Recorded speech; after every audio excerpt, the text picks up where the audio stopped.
এক বছর আগে আইয়ে মনে কত কিছু হিয়েইলে মন থাকবে না গা সারে মুখ কত কিছু হিয়েইলে মোরা সারে কত কিছু হিয়েইল না ও দুদু আমরা ডাইন নিকো আলাই তো জানি কোন দিন রে অদি হুবই গেছে আলাই তো জানি কবে তোমার দাইতে বার কফ লাগাইছ কিরা দিবে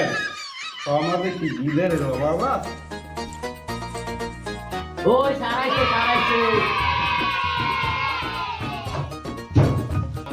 স্যার আমি দি খাইলে সেরা গোলদার বানাইয়েছে সিনেমার নায়কটা কইলি সিনেমার নায়ক কইতে পারি না তবে কারো না কারো নায়ক কইছি ইনশাআল্লাহ যাই হোক সবাই আবার শিক্ষা দীক্ষার জন্য সবাই একাত্র হইছো ভালো লাগলো তোমরা কি জানো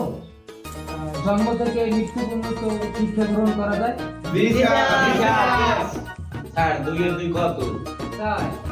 কে সেদিন তো শুনলাম 3 এর 1 চাই সাড়ে 3 কয় 2 এর 2 চাই ও স্যার সঠিক বললাম 2 এর 2 ও চাই আর 3 এর 1 ও চাই স্যার ও লাইগালা অলইবে না কেলইবে বুঝে লাইছি মুই কোন শিক্ষার মধ্যে পড়ছি সবাই চুপ শোনো এখন আমরা সর্বর্ণ নিয়ে আলাপ আলোচনা করব অতে আগাগরটি আসছে তেরে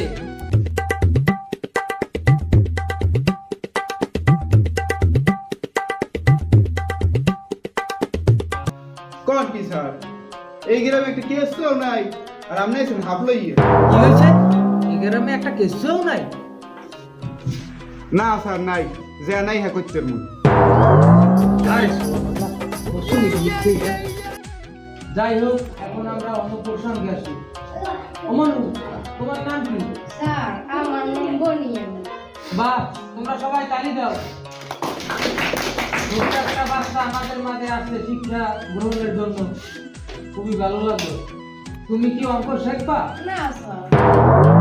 মানুষ তো আরে কিছু লোক টোক না দেয় ও শিখতে চাইবে না স্যার মোটর দেরি হয়ে গেছে আমি কি আবু দেরি তো হইছি কি আর করার দাও দাও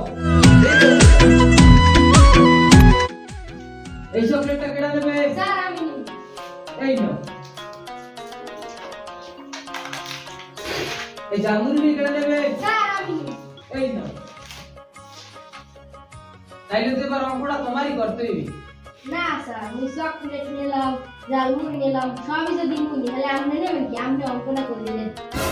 বুঝছি মানুষ তো ছোট কিন্তু জাল অনেক বেশি শোনো মোরা এখন গৃহপালিত পশু নিয়ে আলাপ আলোচনা করবো তোমরা কি গৃহপালিত পশু সম্পর্কে কিছু জানো না স্যার না স্যার আপনি কোন যে সমস্ত পশু নিজের কাছে রাখে লালন পালন করিয়া বিক্রি করে অনেক অর্থ উপার্জন করা যায় ওই সমস্ত পশুকে গৃহীত পালিত পশু বলে তোমরা কি গৃহপালিত পশু পাখির নাম জানো স্যার মুকত্তেরি বাহ তুমি সব সময় বেশি বুঝো এবং পারো তাই কি কৌদি স্যার গরু ছাগল কুত্তা ভেড়া আর মোর মামা তো ভাই আক্কাস কি হয়েছে তোমার মামা তো ভাই গৃহপালিত পশু কেমনে একটু কৌদি ওরে স্যার মোর মামা তো ভাই তোমার আব্বাটা ছোটকালেতেই বড় হয়েছে ওর মা বাপ ছোটকালেই মরে গেছে স্যার ও ছোটকাল থেকে আমাদের তার বড় হয়েছে তাই ও গৃহপালিত পশু।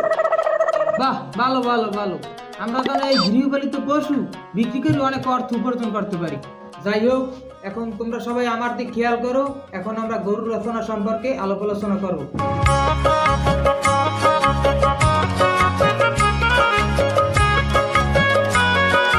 ও স্যার কি লেহেন আমরা তো কিছু বুঝি না কি হয়েছে আমরা যখন ছোটকালে লেখতাম স্যারেরা ধুইতে এইরকম লেখতাম আমার কাম হয়েছে লেখা বোঝা না বোঝা তোমার কাম কি হয়েছে বোঝা না বোঝা হ্যাঁ মরবে ভাই আচ্ছা ঠিক আছে স্যার আপনি লেহেন স্যার মই কিন্তু গরু রচনা আর ইংরেজি দিকাও এই দুইটা কিন্তু স্যার এক লগে করতে রি কি হয়েছে হ্যাঁ তুমি বুড়ো বয়সে গরুর রচনা আর দিকাও এক লাগে কবা বিষয়টা কেমন কেমন আচ্ছা কও তুমি একটু শুনি আমি শুনি কও শুনবেন তাই মুই কইতেছি আপনি শুননি না